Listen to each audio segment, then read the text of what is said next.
This is Pastor Jeff Chavis. I'm the pastor of Church Online. We're an online community of faith. You can find us at churchonline.com, but we spell that uniquely CHRCH because we say all that's missing is you. churchonline.com. This morning, I don't know if you're still there, if you've got all of your gifts ready, if everything's wrapped, if everything's purchased. I know there are people, in fact, a friend of mine who always waits until Christmas Eve, in fact, Christmas Eve after Christmas Eve service. He doesn't do his shopping until after Christmas Eve service at church. I can't do that. I like to have things a little more ready, although I will tell you I am not ready yet. But I don't know if this has ever occurred to you. Have you ever really thought of why do we give gifts around the holidays? What is it about this birth of Christ celebration that causes us to want to give gifts to other people? Now, there are some people who have suggested that maybe it has to do with the gold and the frankincense and the myrrh that the wise men gave. Well, as we go through this morning, I'm going to show you that's part of it, but that's not the whole story. Also, some people have suggested that maybe it was the pagan traditions. You know, there's different pagan traditions in Europe during this time of year, but you've got to know that the early Christians wanted nothing to do with that. They didn't want to have anything to do with any kind of pagan tradition. So in the very early years of Christianity, they celebrated the birth of Christ, but gift giving wasn't part of it. When you started to see the trend reverse was somewhere in the 500s and the 600s. As Christianity is spreading throughout Europe, some kings, some, shall we say, not so good kings, they came up with this idea. Well, look, here are these wise men who are giving gifts to the King of Kings. So it's probably appropriate that you should give gifts to me, your king. And yes, in the 500s and 600s, Christians, gave gifts to their king around that time. It wasn't until about the 900s when a king known as King Wenceslas, and you may have heard his name from the carol, Good King Wenceslas, and he was a good king and really cared for the people. He started to look around at this tradition and say, why are they giving gifts to me when I have so much and they have so little? And he gave gifts to his people during this time of year. This was later picked up in the 1000s by William the Conqueror. And then this became a tradition in England that people of upper class, the nobility, would give gifts to those who are lower during this time of year. Now, mostly those gifts were food items. That was a big thing.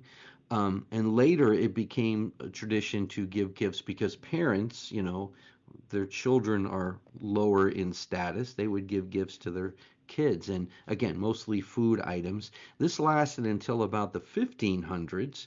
Martin Luther changed the trend. In fact, Martin Luther did a whole lot to restore Christ to the center of these traditions during this time of year. Because by that time, a lot of the pagan traditions did start to roll into this holiday season. And in the 1500s, Martin Luther said, hey, we're supposed to love our neighbors. So giving to your neighbor became the tradition in the 1500s. It wasn't until really the 1800s that we began seeing Christmas as this gift-giving season as we understand it. And really, one of the big movements was in 1823, a man named Clement Clark Moore wrote this poem that became wildly successful and circulated all around the country, and it's called A Visit from St. Nicholas. You know it because it starts out, "'Twas the night before Christmas, and all through the house." But then, it still doesn't answer the question, what's the connection with the birth of Christ? Is there a connection with the birth of Christ? Again, if we think of those wise men and their gold and their frankincense and their myrrh, you have to understand that their gifts were not about bringing gifts to a child. This is not a baby shower. In fact, we have to go back to their words, and this is in Matthew chapter 1, verse 2. The only recorded words of the wise men, it says, when they came to King Herod, they said, "Where is he who has been born King of the Jews? For we have seen his star in the east and have come to worship him. We've got to understand that at the very center, at the very core of why they brought the gifts was worship. See, if we understand the gifts a little better, we will understand what they brought and why they brought it. For example, gold, frankincense, and myrrh. Gold, by the way, today, currently it's approximately $39,000 for a pound. A 1 pound based on troy ounces and all that, about $39,000. Back in their day, gold, of course, very costly, about $600 a pound, given inflation and all that. But frankincense and myrrh were very, very costly, about $4,000 a pound in their money then. So $600 a pound versus $4,000 a pound. The things that they brought were incredibly costly gifts. These weren't mere trinkets that they were giving to a baby. They had symbolism, of course, gold for a king, frankincense that's part of the incense that was used in the temple, in the tabernacle, for a priest, and myrrh, of course, they refer to it as the death spice. It was used for embalming. And you go, well, that's a very strange gift to give to a child. That's because the gift was not the focus. The focus was who he was. The focus was worship. That's why they brought their gifts. They gave them as costly gifts to worship this king. I guess Paul's words in Romans, and let me read this one, Romans chapter 5, 6 through 8.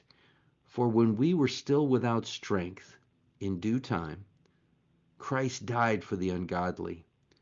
For scarcely for a righteous man will one die, yet perhaps for a good man someone would even dare to die. But God demonstrates his own love toward us, in that while we were still sinners, Christ died for us. That is what is at the heart of the season. Obviously, if Christ has not been born, then Christ could not die. But really, at the heart of the season is worship. I know in our time, in our day and age, we have made it about gift giving. But if we began to think about it a little bit more, and we said that, well, this time of year, gift giving is nice. It's a nice thing to do. Give to our neighbors, like Martin Luther suggested. Give to other people around us to demonstrate just a care for them.